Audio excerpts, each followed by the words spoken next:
आशा करता हूं आप सब बहुत अच्छे होंगे। मेरा नाम है सिद्धांत अग्निहोत्री। स्टडी ग्लोस पर आपका बहुत बहुत स्वागत है। दोस्तों, आज हम एक और लेक्चर की बात करेंगे, इकोनॉमिक्स के लेक्चर्स की। तो जी सैप क्या है? Security acquisition plan. SAP stands for security acquisition plan for market boost. जानेंगे, चलिए आगे बढ़ते हैं। चैनल को अब तो सब्सक्राइब करना ही करना है क्योंकि अब हमारे पास कोई चारा नहीं। मैं फुल टाइम स्टडी ग्लोस पे आ गया हूं। और उसके बाद इंस्टा पे मुझे फॉलो करो, बहुत ज्यादा फायदा होगा आपको। ये टेलीग्राम चैनल है, इसको जरूर सब्सक्राइब करो। सारी अपडेट्स पीडीएफ सबसे पहले आपको यहीं मिलेगी। देखिए, आपको पता ही है कि आरबीआई ने पॉलिसी रेट्स को चेंज किया नहीं है। आरबीआई मार्केट को कैसे कंट्रोल करता है? पॉलिसी। दो तरीके की पॉलिसी होती है, एक होती है मॉनेटरी पॉलिसी, मौद्रिक नीति। एक होती है fiscal policy. Fiscal policy tax, expenditure, वो सब सरकार डिसाइड करती है। मॉनेटरी पॉलिसी, मार्केट में फ्लो कैसा रहेगा, महंगाई को कंट्रोल करने के लिए, इन्फ्लेशन को कंट्रोल करने के लिए मॉनेटरी पॉलिसी बनाई जाती है।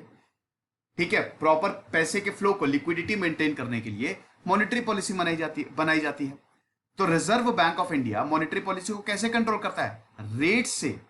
इसमें चार सबसे इंपॉर्टेंट रेट्स होते हैं: repo rate, reverse repo rate, और बैंक रेट, और सीआरआर, कैश रिजर्व रेशियो, है कि नहीं?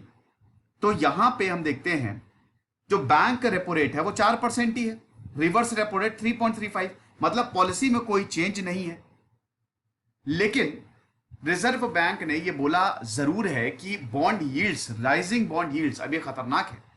बॉन्ड यील्ड्स के बारे में मैंने आपको बताया भी था कि बॉन्ड पे आपको रिटर्न कितना मिल रहा है। बॉन्ड क्या है? एक पीस ऑफ पेपर होता है, बस एक पीस ऑफ पेपर होता है कि आप 100 रुपए हमको दो, हम 110 रुपए रिटर्न दे देंगे आपको, 10 रुपए। तो 10 रुपए आपकी यील्ड हो गई, ये रिटर्न हो गया। क्योंकि इनवर्स रिलेशन होता है। बॉन्ड यील्ड के बारे में मैं कभी आपको समझाऊंगा। अभी फिलहाल हम देखते हैं गवर्नमेंट सिक्योरिटी एक्विजिशन प्रोग्राम के बारे में, जीसैप। ठीक है, तो आरबीआई का कमिटमेंट, अब देखिए पॉलिसी तो चेंज की नहीं है, तो अब कैसे आरबीआई मार्केट को कंट्रोल करे?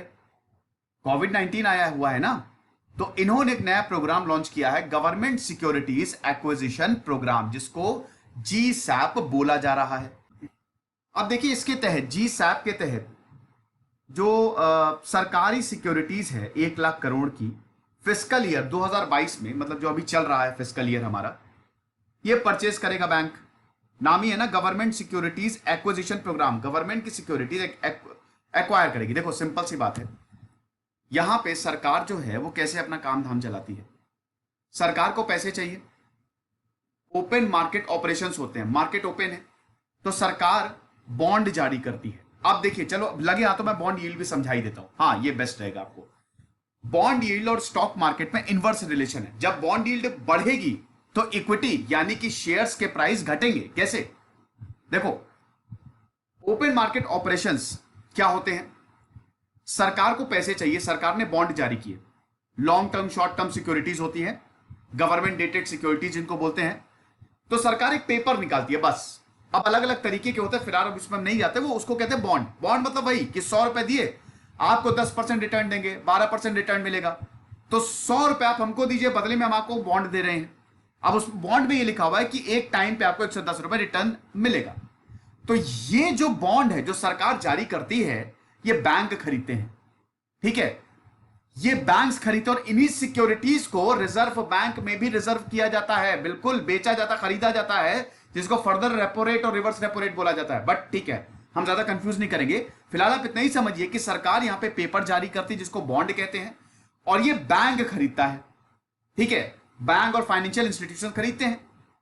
अब होता क्या है कि जब बैंक्स खरीदते हैं ये सिक्योरिटीज, लॉन्ग टर्म या शॉर्ट टर्म, तो इन सिक्योरिटीज का करेंगे क्या? ये फर्दर बेच देते हैं बैंक्स को।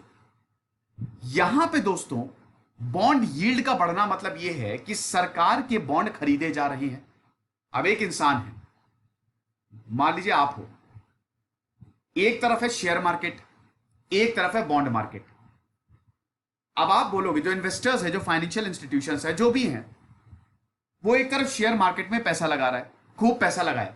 शेयर मार्केट तो देखिए घट भी सकता है, उसमें पैसा बढ़ भी सकता है। लेकिन एक तरफ है बॉन्ड। अब बॉन्ड क्या है? बॉन्ड बहुत सेफ होते हैं, क्योंकि पहली बात तो ये सरकार निकाल रही है, दूसरी बात आपको इंटरेस्ट मिलता रहता है। तो यहां पे बॉन्ड का राइज होने का मतलब ये है, बॉन्ड बॉन्ड यानी कि यहां पे इंटरेस्ट ज्यादा मिल रहा है, यानी कि जहां पे सरकार का 100 रुपए का बॉन्ड था, आपको 110 रुपए मिलते थे, आज अगर आप बॉन्ड खरीदेंगे तो 115 120 रुपए मिलेंगे। तो इसका मतलब बॉन्ड यील्ड बढ़ रही है। अब अगर बॉन्ड यील्ड बढ़ रही है तो शेयर मार्केट घटेगा ना। कैसे घटेगा? आपने शेयर मार्केट में इन्वेस्ट करना चाह रहे थे, लेकिन आपने बोला नहीं, शेयर मार्केट में अनसर्टेनिटी है, मैं बॉन्ड में इन्वेस्ट कर देता हूं क्योंकि उसमें अब पैसा ज्यादा मिल रहा है। तो आप क्या करोगे? जो आपने शेयर मार्केट में पैसा लगाया था उसको निकाल के आप बॉन्ड खरीदने लग जाओगे। यानी कि बॉन्ड मार्केट बढ़ेगा तो शेयर मार्केट घटेगा ना। आप शेयर मार्केट से हटा के पैसा बॉन्ड में लगा रहे हो क्योंकि वहां रिटर्न ज्यादा है। तो ये कनेक्शन होता है, जब भी बॉन्ड यील्ड बढ़ती है आपके इक्विटी रिटर्न्स घट जाते हैं। तो सबसे बड़ी बात यह है कि सबसे पहले तो बॉन्ड मार्केट में कंफर्ट, उसके बाद लिक्विडिटी ऑलरेडी मेंटेन है। भाई देखो 10 साल के लिए यहां पे बॉन्ड्स खरीदे जाएंगे सरकार से, लाख करोड़ों के पैसा उठाया जाएगा, तो ठीक है। और यहां पे आरबीआई जो है वो वेरिएबल रेट रिवर्स रेपोज भी मेंटेन करेगा, कंटिन्यू करेगा। अच्छा, अब ये क्या होता है? देखिए रेपो रेट तो आपको पता ही है।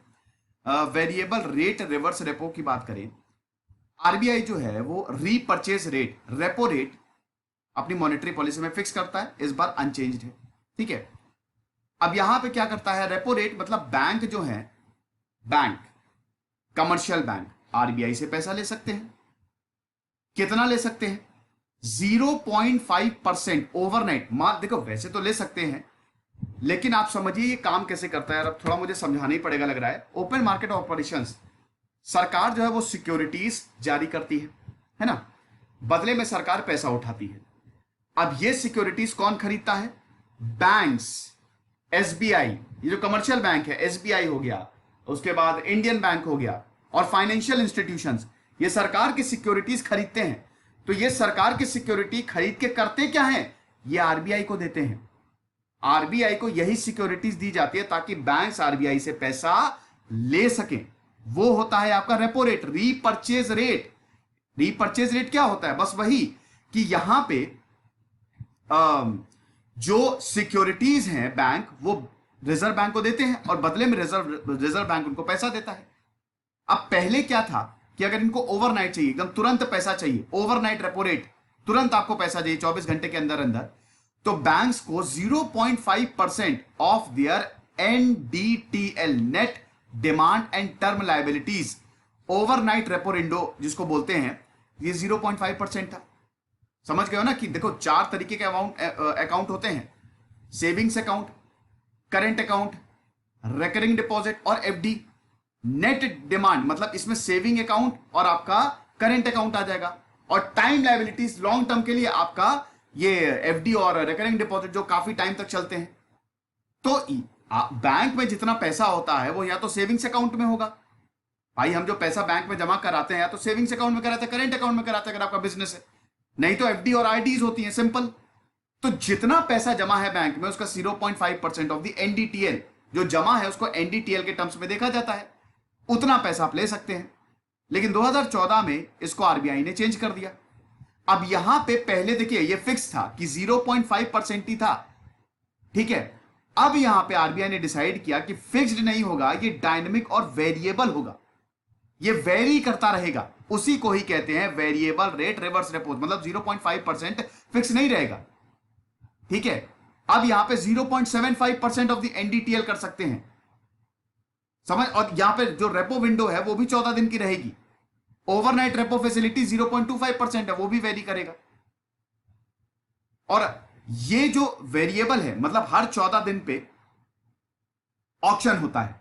आरबीआई जो है ये वेरिएबल रेट हर 14 दिन, जिसको टर्म रेपो ऑक्शन बोला जाता है, ये हर ट्यूसडे फ्राइडे को किया जाता है। अरे यार बहुत टेक्निकल हो रहा है, फिलहाल आप इतना समझिए कि यहां पे ये वेरिएबल है, मतलब वेरी करता है, फिक्स नहीं है, ओके, ऐसा है। तो अब वो भी वेरिएबल रेट रिवर्स रेपो भी बना रहेगा इससे। तो ये सबसे बड़े बेनिफिट है, ये जो 2 अनाउंसमेंट हुए हैं। बाकी बेनिफिट्स क्या है? सिंपल, ओपन मार्केट ऑपरेशंस के बारे में जानना था यहाँ पे जो पार्टिसिपेंट थे, आरबीआई ने बता दिया। सबसे पहली बात तो यहां पे बॉन्ड मार्केट की सर्टेनिटी बनी रहेगी, यहां पे लोगों का भरोसा होगा। क्या बात है? पिछले साल ही दोस्तों जो फिस्कल ईयर 2021 आरबीआई ने पता है कितने बॉन्ड खरीदे, कितने रुपए के बॉन्ड खरीदे हैं? 3.3 ट्रिलियन के बॉन्ड्स खरीदे हैं, लगभग 3 लाख करोड़ के सरकारी बॉन्ड्स खरीदे हैं सेकेंडरी मार्केट से। तो आरबीआई का ओपन मार्केट ऑपरेशन जो है वो इस तरीके से चल रहा है। अब इस तरीके की स्कीम, ये स्ट्रक्चर्ड स्कीम जो है, ये बॉन्ड मार्केट को बढ़ावा देगी, लोगों का इंटरेस्ट जगाएंगी। भाई अगर इंटरेस्ट जागा तो लोग पैसा देंगे ना। अल्टीमेटली यहाँ पे सब पैसे का ही तो खेल है ना, कि पैसा आता रहे, और पैसा आता रहेगा तो सरकारें चलती रहेंगी। विदाउट पैसा कुछ नहीं होता। अब इक्विटी मार्केट क्यों राइज हुआ? इक्विटी मतलब शेयर, जो आप और हम, जैसे देखिए बॉन्ड मार्केट अलग है, शेयर मार्केट अलग है, इसमें कंफ्यूज मत करिएगा, प्रॉब्लम होती है लोग कंफ्यूज। इक्विटी मतलब शेयर, जैसे हम और आप रिलायंस के शेयर खरीद लिए या किसी और कंपनी के। शेयर मार्केट अलग होता है, बॉन्ड मार्केट अलग होता है, और दोनों का इनवर्स रिलेशन है। तो यहां पे जो इक्विटी शेयर मार्केट भी राइज हुआ, यह भी अच्छी बात है। ठीक है, आप देख सकते हैं कि जब आरबीआई ने अपनी मॉनेटरी पॉलिसी अनाउंस की, जिसमें ये जी सैप प्रोग्राम से अनाउंस किया, 10 साल का है, याद रखिएगा, ये जो 10 साल की है, तो बॉन्ड यील्ड तुरंत 0.6% से ड्रॉप हुई है। अब बॉन्ड यील्ड ड्रॉप होगी तो सेंसेक्स आगे बढ़ा। ठीक है, सेंसेक्स 49661 पॉइंट पे क्लोज हुआ। और यही इक्विटी मार्केट में बहुत ज्यादा अनसर्टेनिटी थी। भैया जनवरी फरवरी में तो शेयर मार्केट डिक्लाइन होने लगा था ना, टेंशन, बॉन्ड बढ़ रहा था, बॉन्ड यील्ड बढ़ रही थी, सब शेयर मार्केट से पैसा निकाल के बॉन्ड में डाल रहे थे।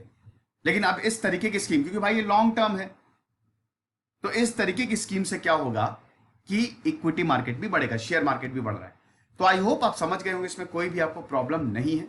और ये हमारा टेलीग्राम चैनल है दोस्तों, लिंक मैं दे रहा हूं आपको डिस्क्रिप्शन कमेंट बॉक्स में, यहां पे आपको लेक्चर की पीडीएफ मिल जाएगी। खुश रहिए, पढ़ते रहिए। इधर से सिद्धांत अग्निहोत्री साइनिंग ऑफ।